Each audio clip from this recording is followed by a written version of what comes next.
Guam and our militarization is largely in service of NATO and its main allies. And so we are on the receiving end of this geopolitical game, and our bodies and our very lives as people is what's on the line in terms of survival. The island of Guahan, as we call our homeland, is situated in the Micronesian region of the Pacific Ocean. And so we're about a good 7 hours by flight from the state of Hawaii towards the Asia Pacific region.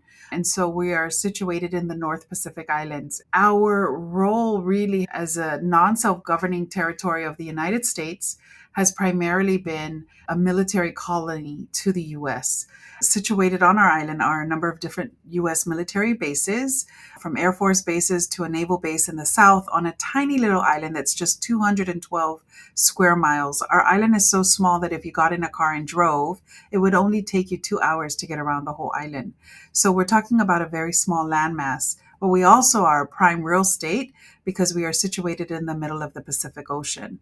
And because we are controlled by the US, then that becomes a massive resource for them in terms of its military plans. We've had not only our human right to self-determination violated by being an unincorporated territory that is akin to that of a modern day colony, but in addition to that, our environment is at major risk with toxic contamination throughout our island because of the ongoing military presence, as well as unexploded ordinances and different things from the war period, as well as continued toxicity that includes Agent Orange, Agent Purple, Agent Yellow from the time of the Vietnam War to more recently dioxins and contamination in our harbor, including nuclear spills in our harbor. So there's so many different levels of toxicity, and it has tremendous impact on our Native people and our health.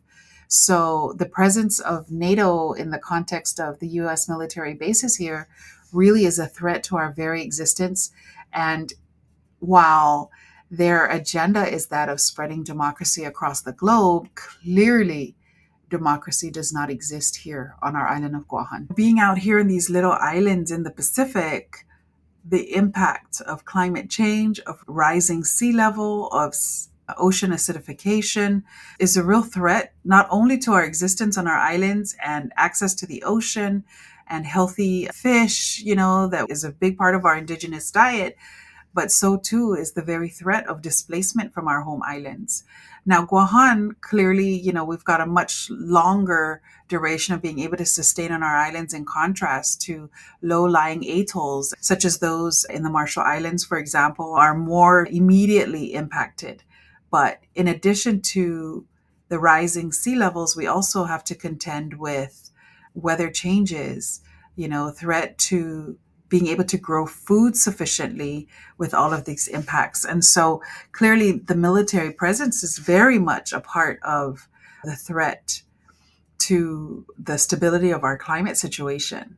We all know that militarization is a huge industry and also are huge polluters, not just on our island, but globally in terms of military practice.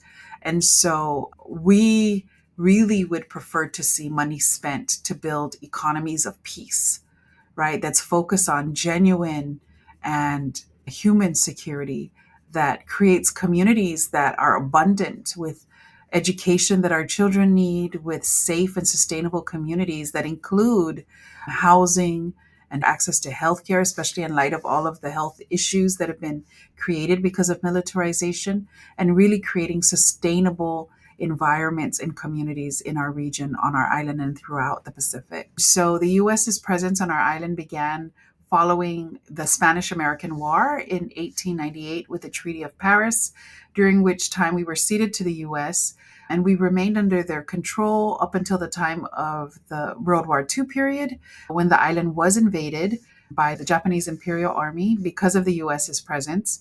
And then the US came to retake the island in 1944. Its footprint on the island began in 1898, during which time we were really run like a US naval ship.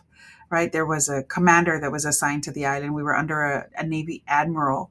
And so we continue to be a US colony to this day. In more recent history, since 1950, there's been some degree of self governance. However, it's very limited.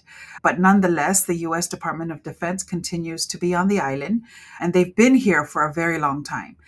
In 2006, they had announced the transfer of US Marines from Okinawa, Japan to our island, which would increase its military presence here by roughly 40%. This represents a huge, massive impact on our community in terms of the number of military soldiers, their different triangles and stages of military exercises, as well as in terms of its ideas of expansion. There's been so many different military strategies over the decades, from its lily pad strategy that was in the early 2000s to the Asia Pacific pivot. Now there's the two island chain strategy. And so these different strategies are all employed, and our island has been central to its plans, largely because we're prime real estate in the middle of the ocean that connects the US to the Asia region.